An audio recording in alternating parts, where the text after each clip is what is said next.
আসসালামু আলাইকুম বন্ধুরা, সুলতানা কিচেন্সে সবাইকে স্বাগত জানাই। আমি আরও একটা নতুন রেসিপি নিয়ে হাজির হয়ে গেছি। আজকে আমি পনির ক্রিসপি রেসিপি নিয়ে এসেছি।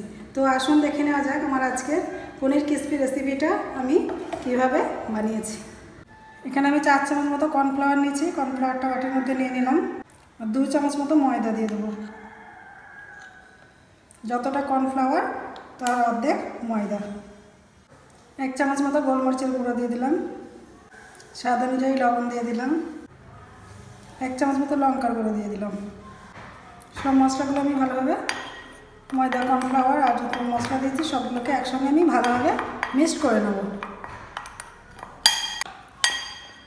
খুব ভালোভাবে মিক্সড করে নিয়েছি মশলাগুলোকে। এবার আমি পনির এরকম লম্বা লম্বা করে কেটে রেখেছিলাম, পনিরগুলোকে ময়দার সঙ্গে কোট করে নেব।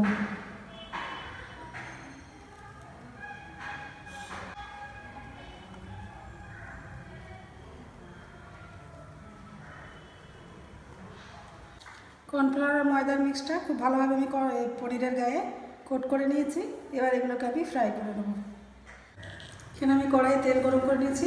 এবার আমি পনিরগুলোকে ফ্রাই করে নেব।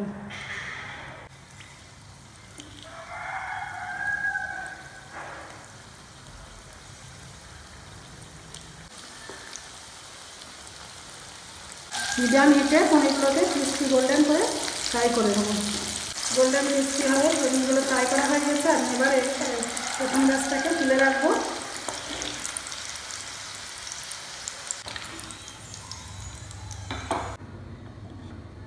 পনিরগুলো সব ফ্রাই করা হয়েছে। এখানে আমি 2 চামচ মতো তেল গরম করে নিয়েছি একটা কড়াইয়ের মধ্যে।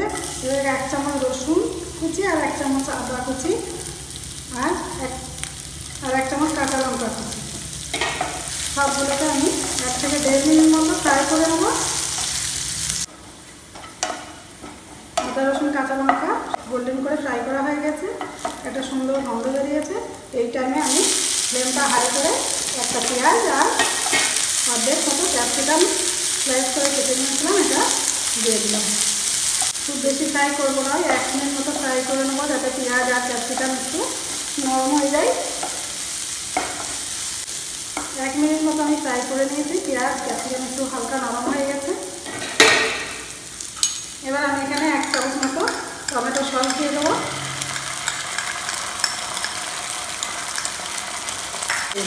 1 চামচ মতো শেজওয়ান সস দিয়ে দেবো। 1 চামচ মতো সয়া সস দিয়ে দেবো। আর 1 চামচ মতো ভিনিগার দিয়ে দেবো। সসটাকে আমি একটু মিক্স করে নেবো। খুব সামান্য পরিমাণে একটু লবণ দিয়ে দেবো, যেহেতু সসে লবণ থাকে ওই জন্য লবণটা একটু কম করে দিতে হবে। আর 1/2 চামচ মতো গোলমরিচের গুঁড়ো দিয়ে দেবো। এবার সসগুলোর সঙ্গে সব ভালো করে একটু আমি 1 মিনিট মতো ফ্রাই করে নেব। এবার আমি ভেজে রাখা পনিরগুলো দিয়ে দেবো।